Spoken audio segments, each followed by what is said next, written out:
petits enfants, c'est la dernière heure. Et comme vous avez appris qu'un antéchrist vient, il y a maintenant plusieurs antéchrists, par là nous connaissons que c'est la dernière heure.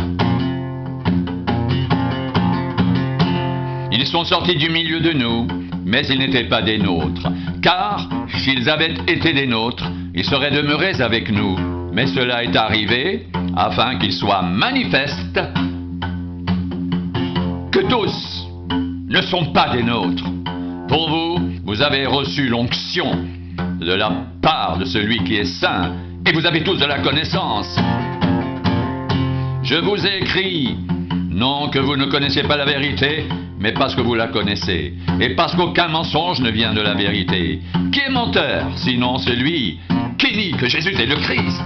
Celui-là est l'antéchrist qui nie le Père et le Fils. Quiconque nie le Fils n'a pas non plus le Père. Quiconque se déclare publiquement pour le Fils a aussi le Père. Que ce que vous avez entendu dès le commencement demeure en vous. Si ce que vous avez entendu dès le commencement demeure en vous, vous demeurerez aussi dans le Fils et dans le Père. Et la promesse qu'il nous a faite, c'est la vie éternelle.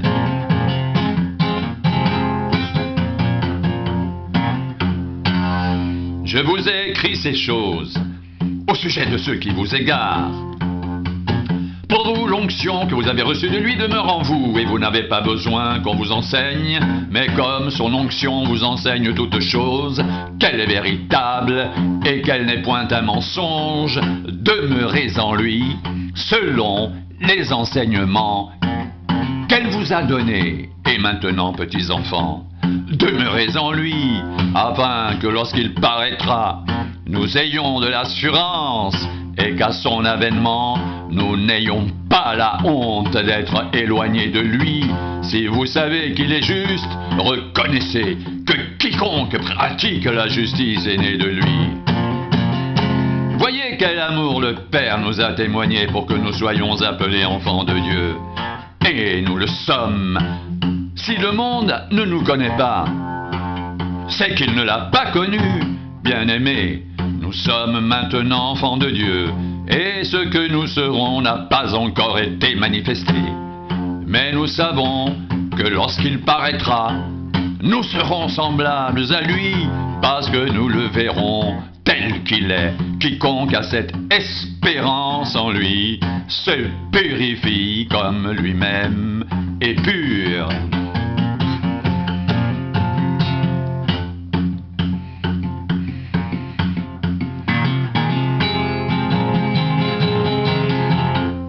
Pour vous, vous avez reçu l'onction de la part de celui qui est saint, et vous avez tous de la connaissance.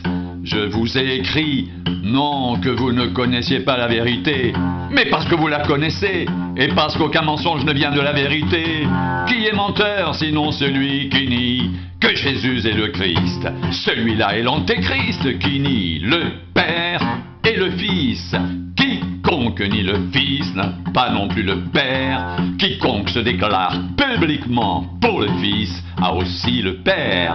Que ce que vous avez entendu dès le commencement demeure en vous. Si ce que vous avez entendu dès le commencement demeure en vous, vous demeurerez aussi dans le Fils et dans le Père. Et la promesse qu'il nous a faite, c'est la vie éternelle.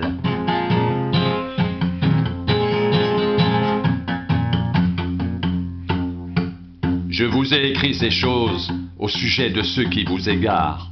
Pour vous, l'onction que vous avez reçue de lui demeure en vous.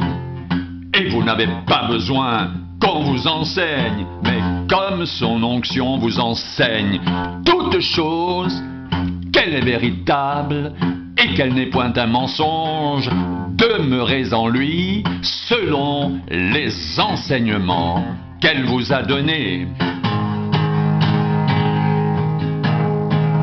Et maintenant, petits enfants, demeurez en lui, afin que lorsqu'il paraîtra, nous ayons de l'assurance, et qu'à son avènement, nous n'ayons pas la honte d'être éloignés de lui. Si vous savez qu'il est juste, reconnaissez que quiconque pratique la justice est né de lui. Voyez quel amour le Père nous a témoigné, pour que nous soyons appelés enfants de Dieu, et nous le sommes.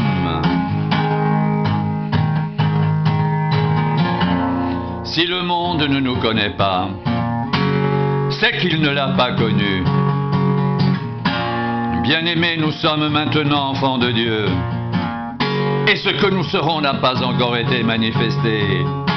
Mais nous savons que lorsqu'il paraîtra, nous serons semblables à lui, parce que nous le verrons tel qu'il est. Quiconque a cette espérance en lui se purifie comme lui-même est pur.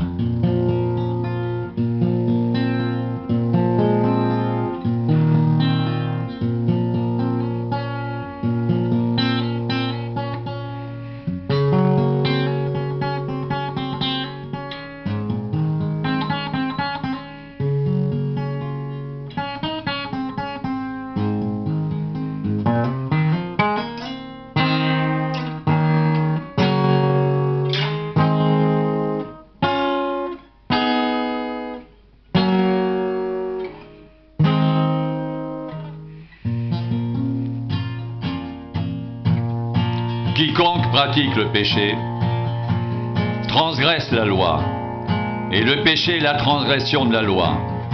Or, vous le savez, Jésus apparut pour ôter les péchés, et il n'y a point en lui de péché. Quiconque demeure en lui ne pratique pas le péché.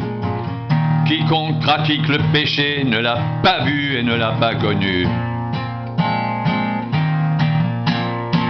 Petits enfants, que personne ne vous séduise. Celui qui pratique la justice est juste comme lui-même est juste. Celui qui pratique le péché est du diable, car le diable pêche dès le commencement. Le Fils de Dieu a paru afin de détruire les œuvres du diable.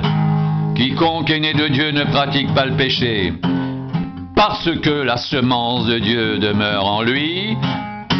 Il ne peut pécher parce qu'il est né de Dieu. C'est par là que se font reconnaître les enfants de Dieu et les enfants du diable. Quiconque ne pratique pas la justice n'est pas de Dieu, ni celui qui n'aime pas son frère.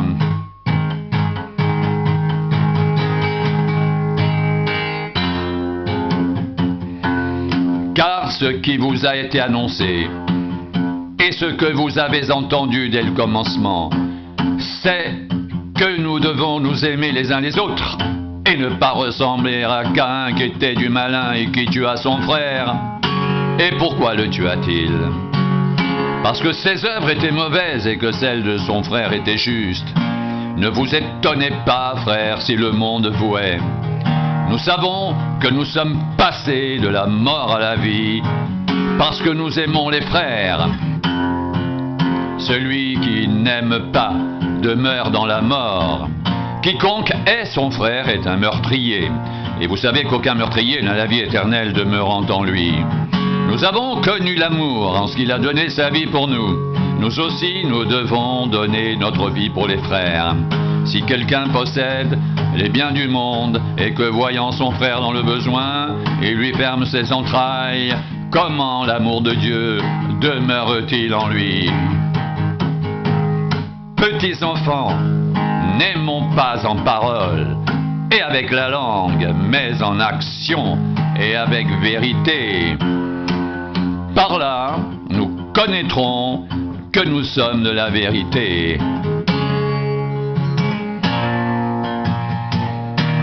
Et nous rassurerons nos cœurs devant lui. Car si notre cœur nous condamne, Dieu est plus grand que notre cœur. Il connaît toutes choses, bien-aimés. Si notre cœur ne nous condamne pas, nous avons de l'assurance devant Dieu. Quoi que ce soit que nous demandions, nous le recevons de lui. Parce que nous gardons ses commandements et que nous faisons ce qui lui est agréable, et c'est ici son commandement que nous croyons au nom de son Fils Jésus-Christ, et que nous nous aimions les uns les autres selon le commandement qu'il nous a donné. Celui qui garde ses commandements demeure en Dieu et Dieu en lui. Et nous connaissons qu'il demeure en nous par l'Esprit qu'il nous a donné.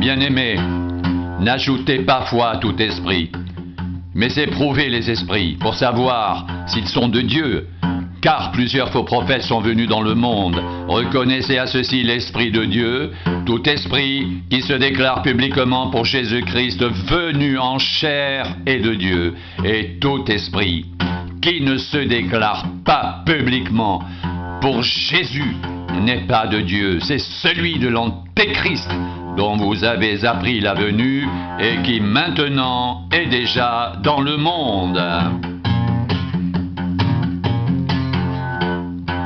Vous petits enfants, vous êtes de Dieu et vous les avez vaincus parce que celui qui est en vous est plus grand que celui qui est dans le monde.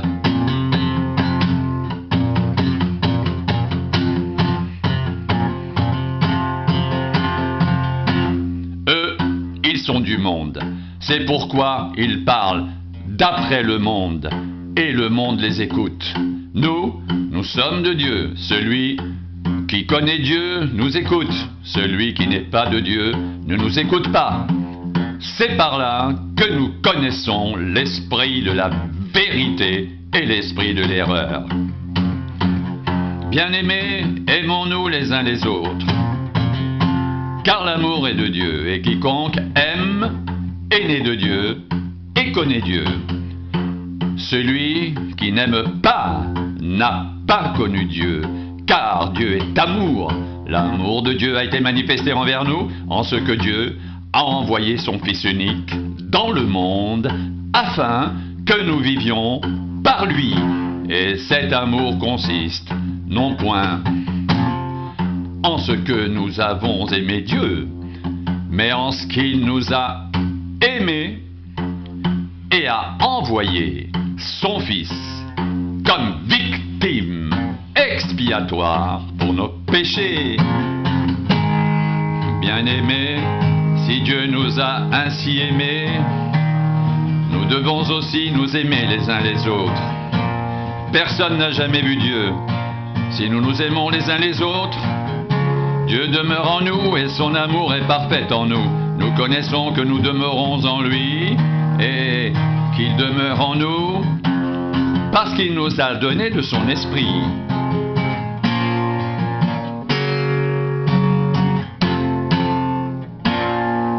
Et nous avons vu et nous attestons que le Père a envoyé le Fils comme sauveur du monde.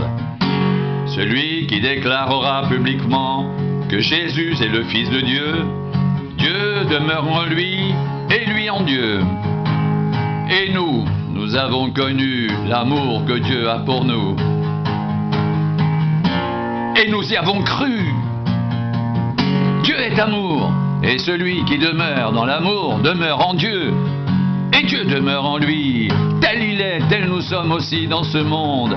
C'est en cela que l'amour est parfait en nous, afin que nous ayons de l'assurance au jour du jugement.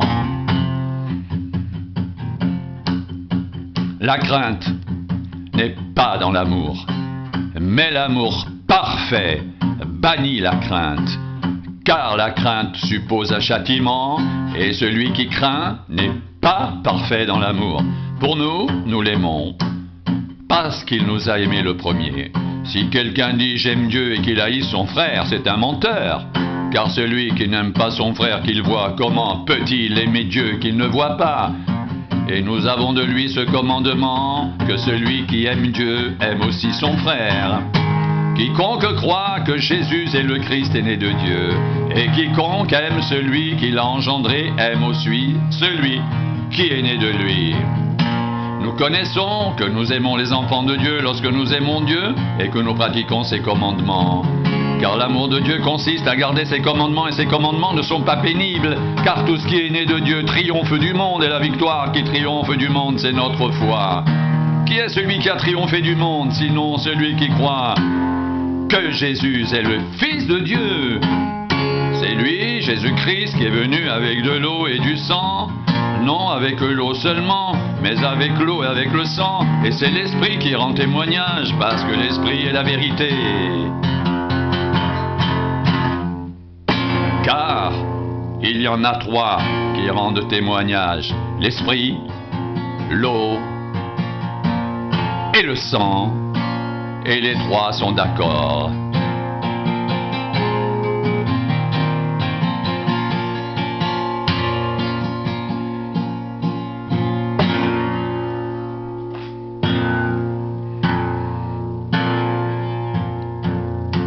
Si nous recevons le témoignage des hommes, le témoignage de Dieu est plus grand, car le témoignage de Dieu consiste en ce qu'il a rendu témoignage à son Fils.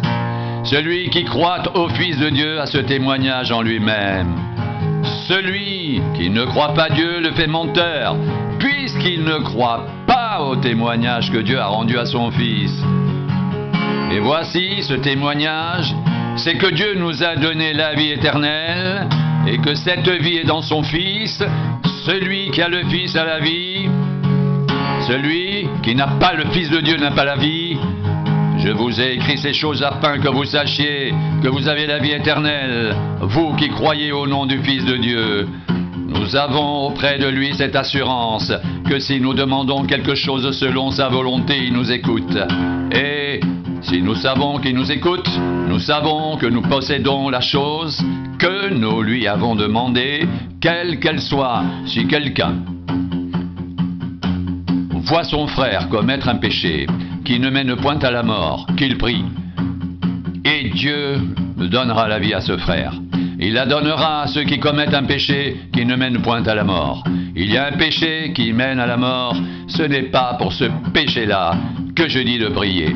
Toute iniquité est un péché, et il y a tel péché qui ne mène pas à la mort. Nous savons que quiconque est né de Dieu ne pratique pas le péché, mais celui qui est né de Dieu se garde lui-même, et le malin ne le touche pas.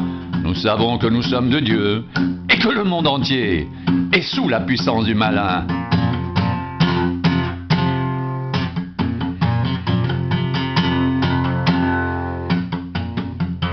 Nous savons aussi que le Fils de Dieu est venu et qu'il nous a donné l'intelligence pour connaître le véritable. Et nous sommes dans le véritable en son Fils Jésus-Christ. C'est lui qui est le Dieu véritable et la vie éternelle. Petits enfants, gardez-vous des idoles.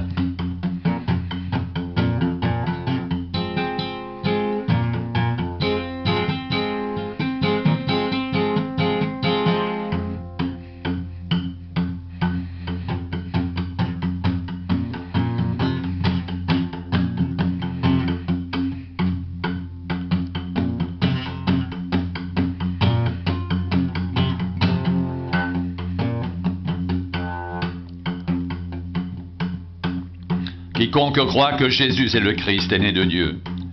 Et quiconque aime celui qui l'a engendré, aime aussi celui qui est né de lui. L'amour de Dieu consiste à garder ses commandements. Et ses commandements ne sont pas pénibles. Car tout ce qui est né de Dieu triomphe du monde. Et la victoire qui triomphe du monde, c'est notre foi. Qui est celui qui a triomphé du monde, sinon celui qui croit que Jésus est le Fils de Dieu?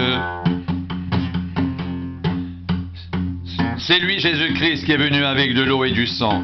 Non avec l'eau seulement, mais avec l'eau et avec le sang. Et c'est l'Esprit qui rend témoignage, parce que l'Esprit est la vérité.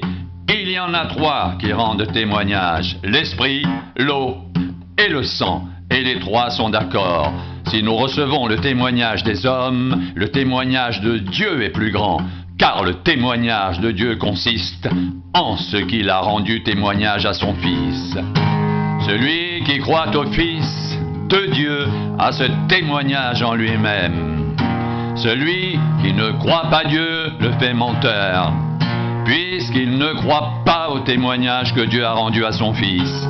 Et voici ce témoignage, c'est que Dieu nous a donné la vie éternelle, et que cette vie est dans son Fils. Celui qui a le Fils a la vie. Celui qui n'a pas le Fils de Dieu n'a pas la vie. Je vous ai écrit ces choses afin que vous sachiez que vous avez la vie éternelle, vous qui croyez au nom du Fils de Dieu.